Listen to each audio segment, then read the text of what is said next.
Hey, one of the things that I said the other day in our message on Sunday was how like our dysfunctions exacerbate the dysfunctions of other people. So the things that are dysfunctional in me, and I talked a little bit about that, like when I feel lonely, when I feel isolated, and I put those things into practice, like that impacts and affects the people around me. As I was kind of thinking about this, I worked at a church one time where it was pretty clear that my boss didn't want to really, like, and I'm not really sure how to say this. Like, he seemed really uninterested in being in a relationship. How's that? That's probably as generous as I can possibly be. My boss seemed very uninterested in any kind of relationship. And here's how that manifested itself. He would come to the office. He would maybe say hello, and then would go to his office and close the door. And the only time he ever came back out of his office was if he needed something, and then he would immediately go right back into his office and close the door.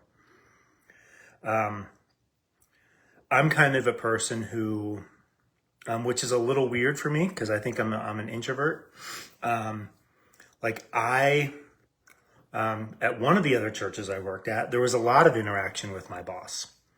We did a lot of things together, and that was something that I really liked. It was something I really appreciated. And when that boss and I were at kind of our best, like I was at my best, when he was at his best, and we were in relationship with one another, and we were involved, and we were talking, and we were planning, and we were doing all of these really positive things.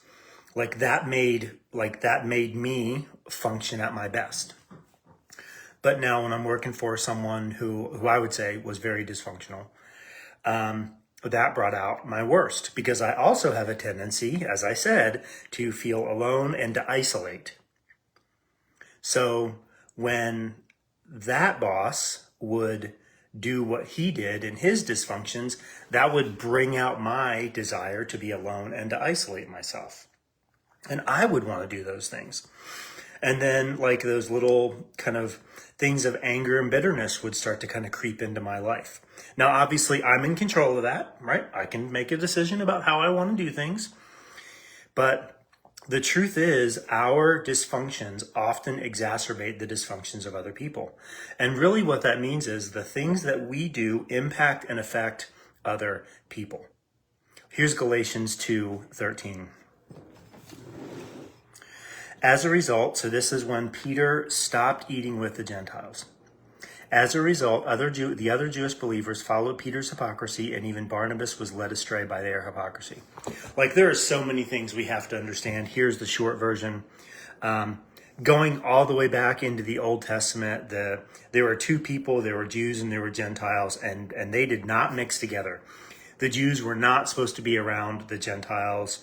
And that's a sermon and a video for a whole nother day. But the Jews were like, the Jew, when you hear Gentile, what you should hear is pagan. The Jews had nothing to do with Gentiles. So when Peter came along and he stopped eating with the Gentiles and only started eating with the Jews, like, if there was anything in the back of the mind of the Jews in Antioch that they should not hang out with Gentiles, Peter just confirmed it. Peter's behavior gave them permission to do the thing that probably deeply inside of them, and the parts that were yet to be redeemed, were yet to be impacted and affected, because they didn't fully understand the gospel of Jesus Christ. We all have those spots. We all have places in our lives that are not completely impacted and affected by the gospel. And my hunch is, I believe it strongly, that there were Jewish believers in Antioch who really didn't want anything to do with the Jews, or want anything to do with the Gentiles. And Peter, with his behavior, gave them permission to not have anything to do with the Gentiles.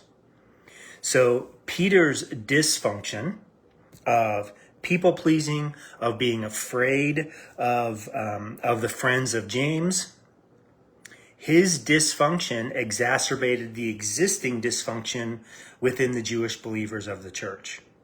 Because there's a part of them that already thought, we shouldn't be eating with these Gentiles. I don't want to eat with these Gentiles. They're pagans. I shouldn't have anything to do with them. Peter's not doing it, so I'm not going to do it. We need to understand that our sinfulness has a ripple effect outside of us, whether we want it to or not. When we act in sinful ways, when we demonstrate brokenness in our lives, that is going to impact and affect the lives of those around us.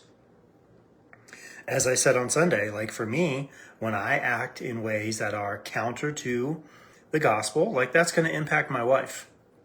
It's going to, and like this isn't about her thing, but like when it's going to bring out the worst in her.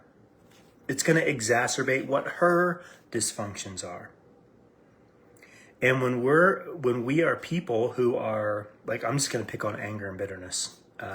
When we're people who are angry and bitter, that rubs off on everybody else.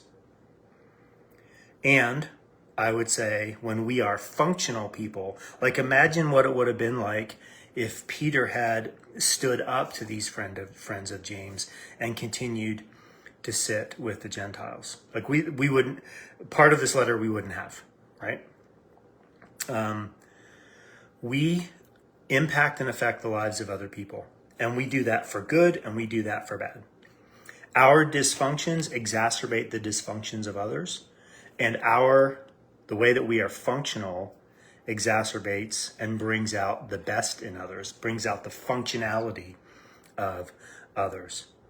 I want to challenge you this week. I want to challenge you today in particular to think about the way that your behavior impacts and affects others.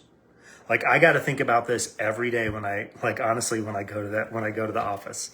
Like how do I want our other pastors like to experience me?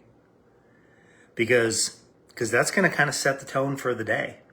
And we know this just from our real life. Like when you wake up in the morning, if the first thing that happens is something bad, what does that do? Like like that trajectory of that day has changed. If at the beginning of the day, the first thing that happens is something good, like that can change the trajectory of our day. So one of the things that I consistently do when I go to the office is like, I'm mindful, okay, how am I going to walk into this place? How am I, like in my mindset and my actions, my behaviors, my words, like what tone am I going to set? And each one of us, that's not just for pastors, each one of us has that role and that responsibility. If you have roommates, what's the first thing you say to your roommate when you see him or her at the beginning of the day? For those of you who are married, what's the first thing you say to your spouse? For those when you go to work, like, how do you go walking into work? Our behavior impacts and affects others.